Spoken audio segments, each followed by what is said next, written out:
ભણતા જ્યારે સ્કૂલમાં કોઈ કાંડ કર્યા હોય મિત્રો સાથે મળીને?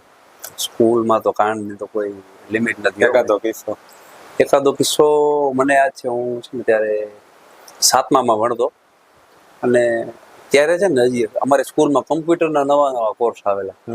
ત્યારે જે શરૂઆત હતી આ કોમ્પ્યુટરની, 7મામાં ભણતો, તો અમારા ક્લાસરૂમની બાજુમાં છે ને એક વોશરૂમ પડતા, 2 રૂમ છોડીને, અને આખા અમારી પ્રાઇમરી સ્કૂલની જે મેઇન સ્વિચ હોય ને લાઇટની, ત્યાં પડતી. હવે અમારું કોમ્પ્યુટર પર જે દિવસે પ્રેક્ટિકલ લેક્ચરમાં લઈ જાય ને તો મજા આવે, કારણ કે કોમ્પ્યુટર નાડવા મળે. હવે કોમ્પ્યુટરનું ચોપડામાં ભણાવે ને તો કંટાળો આવે. તો સમજી લો કે છેલ્લો પીરિયડ હોય 5 વાગ્યાનો અમારો, ને 5:30 પૂરો થાય. તો 5માં 5 ઓછી હોય ને ત્યારે હું વોશરૂમ ભાગી જાઉં, અને ટીચર આવે એ ભણાવવાનું ચાલુ કરે. કોમ્પ્યુટરની થિયરી કંટાળો, કોમ્પ્યુટર તો ભાઈ વાપરવાની વસ્તુ જ છે. તો 5 ને 10 થાય ને એવો સ્વિચ પાડી નાખું.